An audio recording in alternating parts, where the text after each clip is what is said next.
Assalamualaikum warahmatullahi wabarakatuh.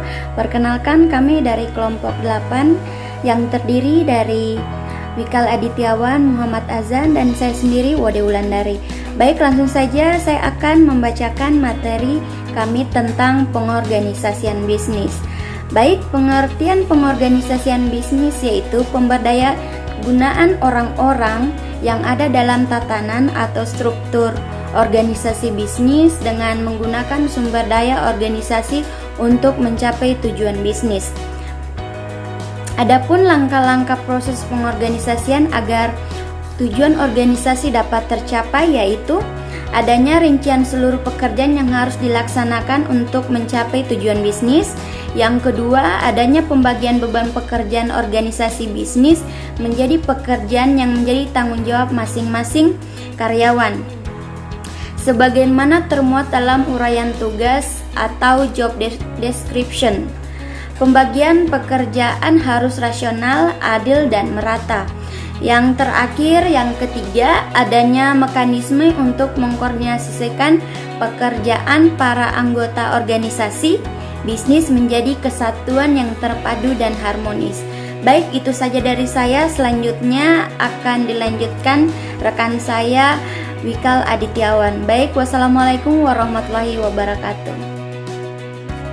Baik, terima kasih atas waktu yang telah diberikan kepada saya. Saya akan membacakan materi.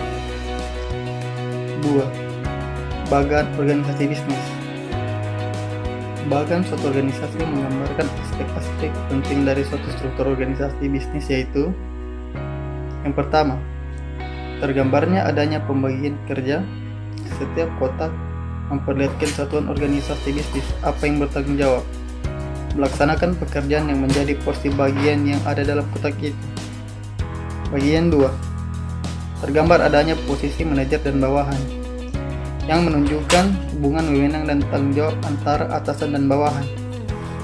Bagian 3, tergambar adanya tipe pekerjaan yang dilaksanakan, juga tabel dan deskripsi pada tiap kotak menunjukkan pekerjaan organisasional yang menjadi tanggung jawab yang berbeda suatu dengan yang lain.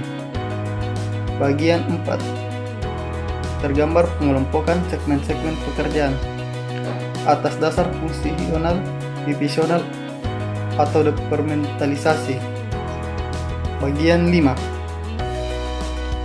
tergambar tingkat manajemen di mana suatu bagian tidak hanya menunjukkan manajer dan bawahan, tetapi juga keseluruhan hierarki manajemen.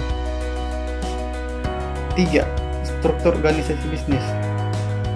Struktur organisasi bisnis dapat didefinisikan sebagai mekanisme formal untuk mengelola bisnis. Faktor-faktor yang menunjukkan pencapaian struktur organisasi yaitu 1. Strategi organisasi untuk mencapai tujuan. 2. Teknologi yang digunakan. Perbedaan teknologi yang digunakan untuk memproduksi barang atau jasa akan membedakan bentuk struktur organisasi. Bagian 3,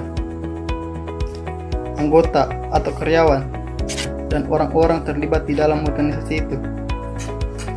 Bagian 4, ukuran organisasi, besaran organisasi secara keseluruhan maupun satuan-satuan pekerjaan akan sangat mempengaruhi struktur organisasi akan semakin rumit. 4. Rantai komando.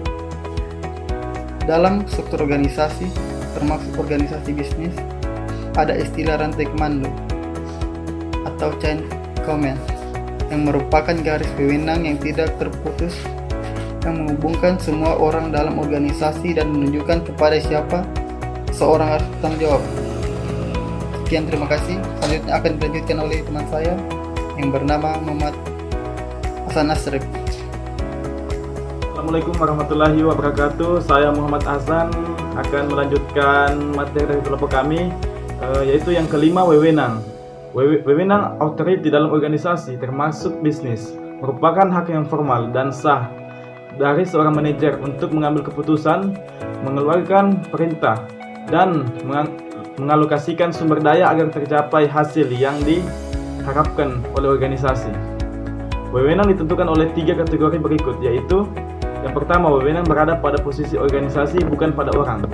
Yang kedua, manajer mempunyai wewenang karena posisi yang ia pegang. Yang ketiga, wewenang diterima oleh bawahan. Yang keempat, wewenang mengalir ke bawah pada hierarki vertikal. Yang keenam yaitu tanggung jawab. Tanggung jawab atau responsibility merupakan kewajiban seorang karyawan untuk melaksanakan tugas atau aktivitas yang dipercayakan kepadanya. Di dalam manajemen pada umumnya dan lebih khusus lagi dalam bisnis, seorang manajer diberi wewenang setara dengan tanggung jawabnya. Yang ketujuh, delegasi. Delegasi atau delegation, atau biasa juga kita sebut pendelegasian, adalah cara seorang pemimpin, misalnya seorang manajer, untuk memindahkan wewenang dan tanggung jawabnya kepada bawahannya yang dianggap mampu untuk melaksanakan. Yang ke-8 yaitu koordinasi, atau biasa disebut coordination, adalah kegiatan organisasi yang mengacu kepada kolaborasi lintas departemen atau unit kerja yang bermuara pada kualitas produk dari organisasi bisnis tersebut. Sekian dari saya. Wassalamualaikum warahmatullahi wabarakatuh.